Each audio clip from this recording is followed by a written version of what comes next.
Hello guys, welcome to my mini blog. So ಇವತ್ತು papaya face ಪ್ಯಾಕನ್ನು ಮಾಡಿದ್ದೀನಿ. ಪಪ್ಪಾಯನ ನೀಟಾಗಿ ಸ್ಮ್ಯಾಶ್ ಮಾಡಿ ಅದಕ್ಕೆ ಸ್ವಲ್ಪ ಕಾಯಿಸಿರುವಂಥ ಹಾಲನ್ನು ಹಾಕಿದ್ದೀನಿ. ತಣ್ಣಗಾದ್ಮೇಲೆ ಹಾಕ್ಕೊಂಡು ಮತ್ತೆ ಅದನ್ನು ನೀಟಾಗಿ ಮಿಕ್ಸ್ ಮಾಡಿ 1-2 ನಿಮಿಷ ಬಿಟ್ಟು ಆಮೇಲೆ ನಾವು ಮುಖಕ್ಕೆ ಈ ರೀತಿಯಾಗಿ ಅಪ್ಲೈ ಮಾಡ್ಕೋಬೇಕಾಗುತ್ತೆ.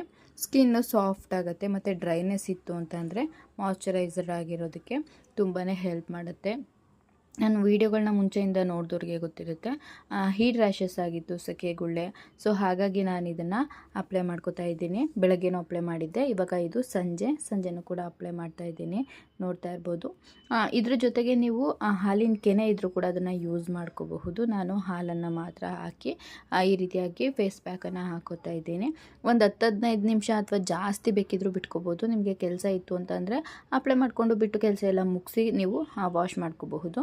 ಇದಕ್ಕೆ ನೀವು ಕಡಲೆ ಹಿಟ್ಟು ಅಥವಾ ಹೆಸರು ಕಾಳಿಂದು ಹಿಟ್ಟು ಇದನ್ನು ನೀವು ಯೂಸ್ ಮಾಡ್ಕೋಬಹುದು. ನಾನು ನೆಕ್ಸ್ಟ್ ವಿಡಿಯೋದಲ್ಲಿ ನಾನು ಹೇಗೆ ಫೇಸ್ ಪ್ಯಾಕ್ ಅಂದರೆ ಫೇಸ್ ವಾಶ್ ಪೌಡರ್ನ ಮಾಡ್ಕೊಂಡಿದ್ದೀನಿ ಅಂತ ಹೇಳಿ ನಿಮಗೆ ತೋರಿಸ್ತೀನಿ.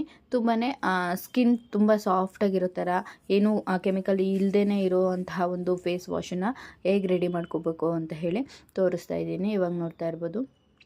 ಸಂಜೆ ಆಗಿರೋ ಕಾರಣ ಕೆಲಸ ಇತ್ತು ಅಂತ ಹೇಳಿಬಿಟ್ಟು ಮನೆ ಕೆಲಸ ಎಲ್ಲ ಮುಗಿಸ್ಕೊಳ್ಳೋದಕ್ಕೆ ಅಂತ ಫೇಸ್ ಪ್ಯಾಕನ್ನು ಅಪ್ಲೈ ಮಾಡ್ಕೊಂಡಿದ್ದೀನಿ.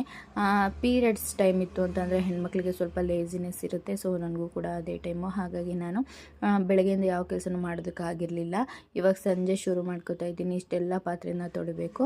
ಕೆಲಸ ಎಲ್ಲ ಮುಗಿಸಿದ ನಂತರ ಫೇಸ್ ವಾಶ್ ಮಾಡಿಕೊಂಡು ಸ್ವಲ್ಪ ರೋಸ್ ವಾಟರ್ ಮತ್ತು ಆಲೋವೆರಾ ಜೆಲ್ನ ಅಪ್ಲೈ ಮಾಡಿದ್ದೀನಿ.